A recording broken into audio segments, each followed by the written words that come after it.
ఓం శాంతి 25/12/2025 మధురమైన పిల్లలు, మీరు చాలా సమయం తర్వాత మళ్ళీ తండ్రిని కలుసుకున్నారు. అందుకే మీరు చాలా ప్రియమైన, చాలా కాలం దూరమై తర్వాత కలిసిన పిల్లలు. ప్రశ్న: మీ స్థితిని ఏకరసంగా తయారు చేసుకునేందుకు సాధనమేమిటి? జవాబు: సదా గుర్తుంచుకోండి, ఏ క్షణమైతే గతించిందో అది డ్రామా. కల్పకృతం కూడా ఈ విధంగానే జరిగింది. ఇప్పుడైతే నింద, స్తుతి, మానావమానాలు అన్నీ ఎదురవ్వబోతున్నాయి. అందుకే మీ స్థితిని ఏకరసంగా తయారు చేసుకునేందుకు గతించిన దాని గురించి చింతన చేయకండి. ఓం శాంతి. ఆత్మిక పిల్లలకు ఆత్మిక తండ్రి అర్థం చేయిస్తున్నారు. ఆత్మిక తండ్రి పేరేమిటి? శివ్ బాబా. వారు ఆత్మలందరికీ తండ్రి. ఆత్మిక పిల్లలందరి పేరేమిటి? ఆత్మ. శరీరానికి పేరు పెట్టడం జరుగుతుంది, ఆత్మకు అదే పేరుంటుంది. సత్సంగాలు అనేకమున్నాయని కూడా పిల్లలకు తెలుసు. ఇది సత్యాతి సత్యమైన సత్సంగము. ఇక్కడ సత్యమైన తండ్రి రాజయోగాన్ని నేర్పించి మనల్ని సత్యుగంలోకి తీసుకువెళ్తారు. ఇటువంటి సత్సంగం మరియు పాఠశాల ఇంకేదీ ఉండదు. ఇది కూడా పిల్లలైన మీకు తెలుసు. మొత్తం సృష్టిచక్రమంతా పిల్లలైన మీ బుద్ధిలో ఉంది. పిల్లలైన మీరే స్వదర్శన చక్రధారులు. ఈ సృష్టిచక్రం ఎలా తిరుగుతుంది అనేది తండ్రి కూర్చుని అర్థం చేయిస్తున్నారు. ఎవరికైనా అర్థం చేయించేటప్పుడు వారిని సృష్టిచక్రం చిత్రం ఎదురుగా నిలబెట్టండి. ఇప్పుడు మీరు ఇటువైపుకు వెళ్తారు అని వారికి చెప్పండి. తండ్రి జీవాత్మలకు చెప్తున్నారు, స్వయాన్ని ఆత్మగా భావించండి. ఇది కొత్త విషయమేమీ కాదు. ఇది మీరు కల్పకల్పమూ వింటారు, ఇప్పుడు మళ్ళీ వింటున్నారు అని మీకు తెలుసు. మీ బుద్ధిలో దేహదారులైన తండ్రి, టీచర్, గురువు ఎవరూ లేరు. విదేహి శివబాబా మనకు టీచర్, గురువు అని మీకు తెలుసు. ఇతర ఏ సత్సంగాలు మొదలైన వాటిలో ఈ విధంగా మాట్లాడకపోవచ్చు. మధుబన్ అయితే ఇదొక్కటే. వారు ఒక మధుబన్ను బృందావనంలో చూపిస్తారు. దానిని భక్తి మార్గంలో మనుషులు కూర్చుని తయారు చేశారు. ప్రాక్టికల్గా మధుబన్ అయితే ఇదే. మీ బుద్ధిలో ఉంది, మనం సత్యత్రేతాయుగాల నుండి మొదలుకుని పునర్జన్మలు తీసుకుంటూ ఇప్పుడు సంగమయుగంలోకి వచ్చి నిలబడ్డాము, పురుషోత్తములుగా తయారయ్యేందుకు. మనకు తండ్రి వచ్చి స్మృతినిప్పించారు. 84 జన్మలను ఎవరు తీసుకుంటారు మరియు ఏ విధంగా తీసుకుంటారు అనేది కూడా మీకు తెలుసు. మనుషులైతే కేవలం చెప్తూ ఉంటారు, ఏం అర్థం చేసుకోరు. తండ్రి మంచి రీతిలో అర్థం చేయిస్తారు. సత్యుగంలో సతోప్రధాన ఆత్మలు ఉండేవారు, శరీరాలు కూడా సతోప్రధానంగా ఉండేవి. ఈ సమయంలోనైతే సత్యుగం లేదు, ఇది కలియుగము. స్వర్ణిమ యుగంలో మనం ఉండేవారము. ఆ తర్వాత చక్రంలో తిరుగుతూ పునర్జన్మలు తీసుకుంటూ మనం ఇనుప యుగంలోకి వచ్చేశాము. తప్పకుండా మళ్లీ చక్రంలో తిరగాలి. ఇప్పుడు మన ఇంటికి వెళ్ళాలి. మీరు చాలా కాలం దూరమై తర్వాత కలిసిన ప్రియమైన పిల్లలు కదా. ఎవరైతే తప్పిపోయి మళ్లీ చాలా సమయం తర్వాత కలుస్తారో వారిని సికీలధే అని అంటారు. మీరు 5000 సంవత్సరాల తర్వాత వచ్చి కలుసుకున్నారు. మాకు 5000 సంవత్సరాల క్రితం ఈ సృష్టిచక్రం యొక్క జ్ఞానాన్ని ఇచ్చి మమ్మల్ని స్వదర్శన్ చక్రధారులుగా తయారు చేసిన తండ్రి వీరేనని పిల్లలైన మీకు మాత్రమే తెలుసు. జన్మసిద్ధాధికారాన్ని ఇవ్వడానికి ఇప్పుడు మళ్లీ తండ్రి వచ్చి కలుసుకున్నారు. ఇక్కడ తండ్రి రియలైజ్ చేయిస్తారు. ఇందులో ఆత్మ యొక్క 84 జన్మల రియలైజేషన్ కూడా వచ్చేస్తుంది. ఇదంతా తండ్రి కూర్చుని అర్థం చేయిస్తారు. మనుషులను దేవతలుగా లేక నిరుపేదలను కిరీటధారులుగా చేయడానికి 5000 సంవత్సరాల క్రితం కూడా ఈ విధంగా అర్థం చేయించారు. మనం 84 పునర్జన్మలు తీసుకున్నామని మీరు అర్థం చేసుకున్నారు. ఎవరైతే తీసుకోలేదో వారిక్కడకు నేర్చుకునేందుకు రాను కూడా రారు. కొందరు కొద్దిగా అర్థం చేసుకుంటారు. నంబర్ వారుగా అయితే ఉంటారు కదా. తమ తమ ఇళ్లల్లో గృహస్థంలో ఉండాలి. అందరూ అయితే ఇక్కడికొచ్చి కూర్చోరు. ఎవరైతే చాలా మంచి పదవిని పొందేది ఉందో వారు రిఫ్రెష్ అయ్యేందుకు వస్తారు.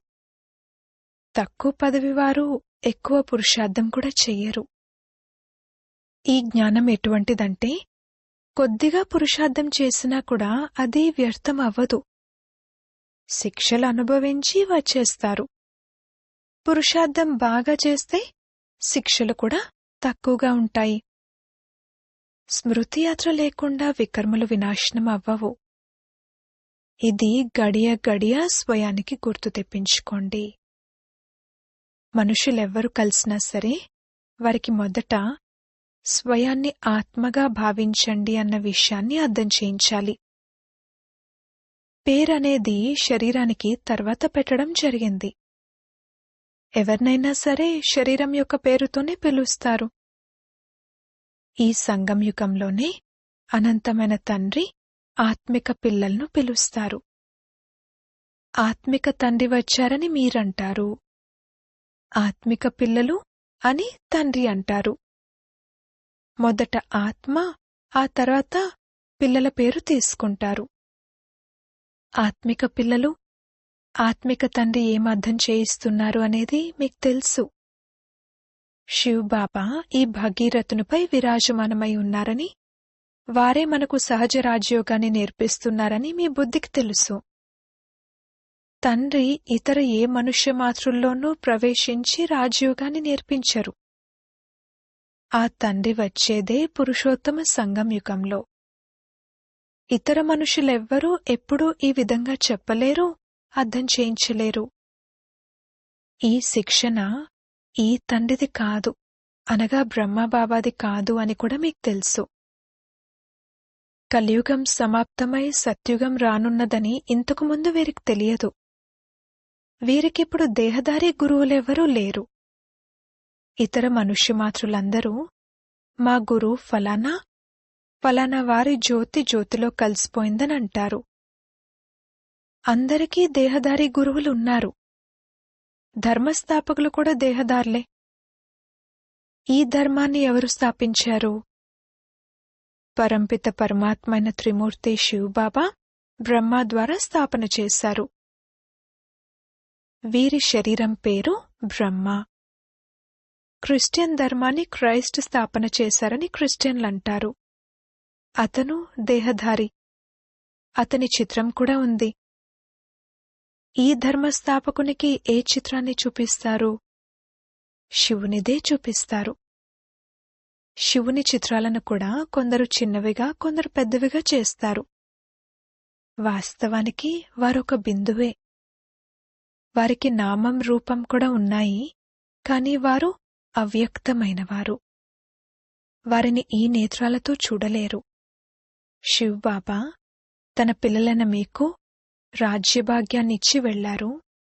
అందుకే వారిని స్మృతి చేస్తారు కదా. శివబాబా అంటారు, మన్మనాభవ. తండ్రినైన నన్నొక్కరినే స్మృతి చేయండి. ఇంకెవ్వరి మహిమనూ చేయకూడదు. ఆత్మకు బుద్ధిలో ఏ దేహమో గుర్తుకు రాకూడదు. ఇది బాగా అర్థం చేసుకోవాల్సిన విషయము. మమ్మల్ని శివ్ బాబా చదివిస్తున్నారు. రోజంతా దీన్ని రిపీట్ చేస్తూ ఉండండి. శివ భగవానువాచ, మొట్టమొదటైతే భగవంతుణ్ణే అర్థం చేసుకోవాల్సి ఉంటుంది. ఇది పక్కాగా చేయకుండా మిగిలిన విషయాలను వినిపించినట్లయితే వారి బుద్ధిలో ఏమీ కూర్చోదు. కొందరేమో ఈ విషయం కరెక్టే అని అంటారు. మరికొందరు ఇది అర్థం చేసుకోవడానికి సమయం కావాలి అని అంటారు. మరికొందరు ఆలోచిస్తాము అని అంటారు. రకరకాల వారు వస్తారు. ఇది కొత్త విషయము. పరంపిత పరమాత్మైన శివుడు కూర్చుని ఆత్మలను చదివిస్తారు. మనుషులకిది అర్థం కావాలంటే దానికోసం ఏం చేయాలి అనే ఆలోచన నడుస్తుంది. శివుడే జ్ఞానసాగరుడు. శరీరం లేని ఆత్మను జ్ఞానసాగరుడు అని ఎలా అంటారు? జ్ఞానసాగరుడు అంటే తప్పకుండా ఎప్పుడో వారు జ్ఞానాన్ని వినిపించి ఉంటారు. అందుకే వారిని జ్ఞానసాగరుడని అంటారు. ఊరికే ఎందుకలా అంటారు? కొంతమంది చాలా చదివితే వీరు చాలా వేదశాస్త్రాలను చదివారు అని అంటారు. అందుకే వారిని శాస్త్రి లేక విద్వాంసుడు అని అంటారు. తండ్రిని జ్ఞానసాగరుడు, అథారిటీ అని అంటారు. వారు తప్పకుండా ఇక్కడికొచ్చి వెళ్లారు. మొదటైతే ఇలా అడగాలి, ఇప్పుడిది కలియుగమా లేక సత్యుగమా? కొత్త ప్రపంచమా లేక పాత ప్రపంచమా? లక్ష్యం ఉద్దేశమైతే మీ ఎదురుగా నిలబడి ఉంది. ఈ లక్ష్మీనారాయణులు ఒకవేళ ఇక్కడుండి ఉంటే వారి రాజ్యం ఉండేది. ఇది పాత ప్రపంచము. వారున్న చోట పేదరికమే ఉండదు. ఇప్పుడైతే కేవలం వారి చిత్రాలు మాత్రమే ఉన్నాయి. మందిరాలలో మోడల్స్ చూపిస్తారు. వాస్తవానికి వారిక్కడున్నట్లయితే వారి భవనాలు, తోటలు మొదలైనవి ఎంత పెద్ద పెద్దవిగా ఉంటాయి. వారిక్కడున్నట్లయితే కేవలం మందిరాల్లోనే ఉండరు కదా. రెసిడెంట్ ఇల్లు ఎంత పెద్దది. దేవీదేవతలైతే పెద్ద పెద్ద మహళ్లలో ఉంటారు. చాలా స్థలం ఉంటుంది. అక్కడ భయపడటం మొదలైన విషయాలేవీ ఉండవు. అక్కడ సదా పుష్పాలతోటే ఉంటుంది. ముళ్ళు ఉండనే ఉండవు. అది ఉన్నదే పుష్పాల తోట. అక్కడైతే కట్టెలు మొదలైనవి కాల్చరు. కట్టెలు కాల్చినప్పుడు పొగొస్తే దుఃఖం కలుగుతుంది. అక్కడ మనం చాలా తక్కువ స్థలంలో ఉంటాము. ఆ తర్వాత వృద్ధి జరుగుతూ ఉంటుంది. చాలా మంచి మంచి పుష్పాల తోటలుంటాయి. సుగంధమొస్తూ ఉంటుంది. అడవులు ఉండనే ఉండవు. ఇప్పుడు దాన్ని చూడలేకపోయినా కాని ఆ అనుభూతి కలుగుతుంది. మీరు ధ్యానంలో పెద్ద పెద్ద మహళ్ళు మొదలైనవి చూసొస్తారు. వాటినిక్కడ కట్టలేరు. సాక్షాత్కారమైన తర్వాత అవి మాయమైపోతాయి. సాక్షాత్కారాలు కలిగాయి కదా. రాజులు, రాకుమారులు, రాకుమారిలు ఉంటారు. చాలా రమణీకమైన స్వర్గం ఉంటుంది. ఏ విధంగానైతే ఇక్కడ మైసూర్ మొదలైనవి రమణీకంగా ఉంటాయో అదే విధంగా అక్కడ చాలా మంచి గాలులు వీస్తూ ఉంటాయి. జలపాతాలు ప్రవహిస్తూ ఉంటాయి. మేం మంచి మంచి వస్తువులు తయారు చేయాలని ఆత్మ కనిపిస్తుంది. ఆత్మకు స్వర్గమైతే గుర్తుకొస్తుంది కదా. ఏమేముంటాయి, మనమెక్కడుంటాము అనేది పిల్లలైన మీకు రియలైజ్ అవుతుంది. ఈ సమయంలో ఈ స్మృతి ఉంటుంది. మీరు ఎంత అదృష్టవంతులు అనేది చిత్రాలలో చూడండి. అక్కడ దుఃఖమనే విషయమే ఉండదు.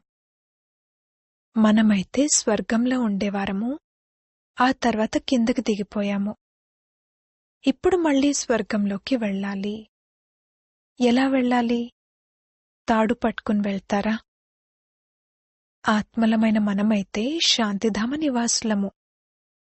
ఇప్పుడు మీరు మళ్లీ దేవతలుగా అవుతున్నారు మరియు ఇతరులను తయారు చేస్తున్నారు అని తండ్రి స్మృతిని ఇప్పించారు. ఎంతమంది ఇంట్లో కూర్చుని కూడా సాక్షాత్కారాలు చూస్తూ ఉంటారు. బంధనంలో ఉన్నవారు ఎప్పుడూ చూసుండరు. ఆత్మకు ఎంత ఉత్సాహం కలుగుతుంది. తన ఇల్లు సమీపించే కొద్దీ ఆత్మకు సంతోషం కలుగుతుంది.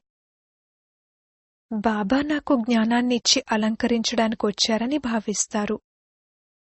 చివరికి ఒకానొక రోజు వార్తాపత్రికల్లో కూడా వస్తుంది. ఇప్పుడైతే నింద, స్తుతి, మానవమానాలు అన్నీ ఎదురుగా వస్తాయి. కల్పకృతం కూడా ఇలాగే జరిగిందని మీకు తెలుసు. ఏ క్షణమైతే గతించిందో దాని గురించి చింతన చేయకూడదు. వార్తాపత్రికల్లో కల్పకృతం కూడా ఇలాగే వచ్చింది. మళ్లీ పురుషార్థం చేయడం జరుగుతుంది. ఏ హంగామాలైతే జరిగాయో అవి జరిగిపోయాయి. పేరైతే అందరికీ తెలిసింది కదా. మీరు మళ్లీ బదులిస్తారు. కొందరు చదువుతారు, కొందరు చదవరు. తీరిక లభించదు. ఇతర పనుల్లో మునిగిపోతారు. ఇది అనంతమైన పెద్ద డ్రామా అని ఇప్పుడు మీ బుద్ధిలో ఉంది. టిక్ టిక్ అని నడుస్తూ ఉంటుంది, చక్రం తిరుగుతూ ఉంటుంది. ఒక్క క్షణంలో ఏదైతే గతించిందో అది మళ్లీ 5000 సంవత్సరాల తర్వాత రిపీట్ అవుతుంది. జరిగిపోయిన దాని గురించి క్షణం తర్వాత ఆలోచన కలుగుతుంది. ఈ పొరపాటు జరిగిపోయింది, డ్రామాలో నిశ్చితమైపోయింది. కల్పకృతం కూడా ఇలాగే పొరపాటు జరిగింది. ఇప్పుడు అది గతించిపోయింది.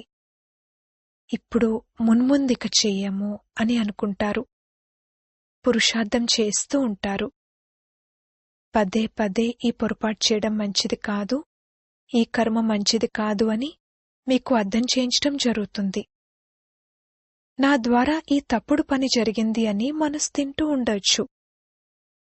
తండ్రి అర్థం చేయిస్తూ ఉంటారు. ఈ విధంగా చెయ్యొద్దు, ఎవరికైనా దుఃఖం కలుగుతుంది, వద్దు అని చెప్పడం జరుగుతుంది. తండ్రి తెలియజేస్తూ ఉంటారు, ఈ పని చేయకండి. ఏ వస్తువునైనా అడగకుండా తీసుకుంటే దాన్ని దొంగతనమనంటారు. ఇటువంటి పనులు చేయకండి. కటువుగా మాట్లాడకండి. ఈ రోజుల్లో ప్రపంచం ఎలా ఉందో చూడండి. ఎవరైనా పనివారిపై కోపం చేస్తే అతను కూడా శత్రుత్వం చూపించడం ప్రారంభిస్తారు. అక్కడైతే పులి మేక పరస్పరం క్షీరఖండం వలె ఉంటాయి.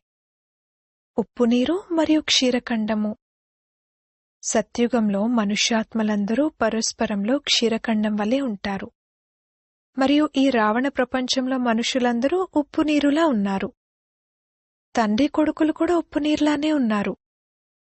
కామం మహాశత్రువు కదా. కామఖడ్గాన్ని ఉపయోగిస్తూ ఒకరికొకరు దుఃఖమునిచ్చుకుంటారు. ఈ ప్రపంచమంతా ఉప్పునీర్లా ఉంది. సత్యుగీ ప్రపంచం క్షీరఖండము. ఈ విషయాల గురించి ప్రపంచంలోని వారికేం తెలుసు? మనుషులైతే స్వర్గానికి లక్షల సంవత్సరాలని అంటారు. అందుకే ఏ విషయమూ బుద్ధిలోకి రాదు. ఎవరైతే దేవతలుగా ఉండేవారో వారికే స్మృతిలోకి వస్తుంది. ఈ దేవతలు సత్యుగంలో ఉండేవారని మీకు తెలుసు. ఎవరైతే 84 జన్మలు తీసుకున్నారో వారే మళ్లీ వచ్చి చదువుకుంటారు మరియు ముళ్ల నుండి పుష్పాలుగా అవుతారు. ఇది తండ్రి యొక్క ఏకైక యూనివర్సిటీ. దీని శాఖలు వెలువడుతూ ఉంటాయి. ఖుదా ఎప్పుడైతే వస్తారో అప్పుడు మీరు వారికి సహాయకులుగా అవుతారు. మీ ద్వారా స్వయం ఖుదా రాజ్యాన్ని స్థాపన చేస్తారు. మేము ఈశ్వరుని సేవాదారులమని మీరు భావిస్తారు. వారు దైహిక సేవ చేస్తారు. ఇది ఆత్మిక సేవ. బాబా ఆత్మలమైన మనకు ఆత్మిక సేవ నేర్పిస్తున్నారు. ఎందుకంటే ఆత్మే తమో ప్రధానమైపోయింది. బాబా మళ్లీ సతో ప్రధానంగా తయారు చేస్తున్నారు. బాబా అంటారు, నన్నొక్కరినే స్మృతి చేసినట్లయితే వికర్మలు వినాశనమవుతాయి. ఇది యోగాగ్ని. భారత్ యొక్క ప్రాచీన యోగమని అంటూ ఉంటారు కదా. కృత్రిమ యోగాలైతే చాలా ఉన్నాయి. అందుకే బాబా అంటారు, స్మృతి యాత్ర అని అనడం రైట్. శివబాబాను స్మృతి చేస్తూ చేస్తూ మీరు శివపురిలోకి వెళ్ళిపోతారు. అది శివపురి. మరొకటి విష్ణుపురి. ఇది రావణపురి. విష్ణుపురి తర్వాత రామపురి ఉంటుంది. సూర్యవంశం తర్వాత చంద్రవంశం ఉంటుంది. ఇది కామన్ విషయమే. అర్ధకల్పం సత్యత్రేతాయుగాలు, అర్ధకల్పం ద్వాపర కలియుగాలు. ఇప్పుడు మీరు సంగమంలో ఉన్నారు. ఇది కూడా కేవలం మీకు మాత్రమే తెలుసు. ఎవరైతే బాగా ధారణ చేస్తారో వారు ఇతరులకు కూడా అర్థం చేయిస్తారు. మనము పురుషోత్తమ సంగం యుగంలో ఉన్నాము. ఈ విషయం ఎవరి బుద్ధిలో గుర్తున్నా కూడా మొత్తం డ్రామా అంతా బుద్ధిలోకి వచ్చేస్తుంది. కాని కలియుగి దేహ సంబంధికులు మొదలైన వారు గుర్తుకొస్తూ ఉంటారు. తండ్రి అంటారు, మీరు ఒక్క తండ్రిని మాత్రమే స్మృతి చేయాలి. సర్వుల సద్గతిదాత రాజయోగాన్ని నేర్పించేవారు వారొక్కరే. అందుకే బాబా అర్థం చేయించారు, శివబాబా జయంతి మాత్రమే మొత్తం ప్రపంచాన్ని మారుస్తుంది. ఇప్పుడు మేము పురుషోత్తమ సంగమయుగంలో ఉన్నామని బ్రాహ్మణులైన మీకు మాత్రమే తెలుసు. బ్రాహ్మణులెవరైతే ఉన్నారో వారికే రచయిత మరియు రచనల జ్ఞానం బుద్ధిలో ఉంది. అచ్చా, మధురాతి మధురమైన సిక్కిలదే పిల్లలకు మాతా పితా బాప్దాదాల ప్రియ స్మృతులు మరియు గుడ్ మార్నింగ్. ఆత్మిక పిల్లలకు ఆత్మిక తండ్రి నమస్తే. ధారణ కొరకు ముఖ్య సారము. మొదటి పాయింట్, ఎవరికైనా దుఃఖం కలిగించే కర్మలేవీ చేయకూడదు. కఠినమైన మాటలు మాట్లాడకూడదు. చాలా చాలా క్షీరఖండంగా అయి ఉండాలి. రెండవ పాయింట్, ఏ దేహదారిని మహిమ చేయకూడదు. మమ్మల్ని శివబాబా చదివిస్తున్నారని బుద్ధిలో ఉండాలి. ఆ ఒక్కరినే మహిమ చేయాలి. ఆత్మిక సేవాదారులుగా అవ్వాలి. వరదానము.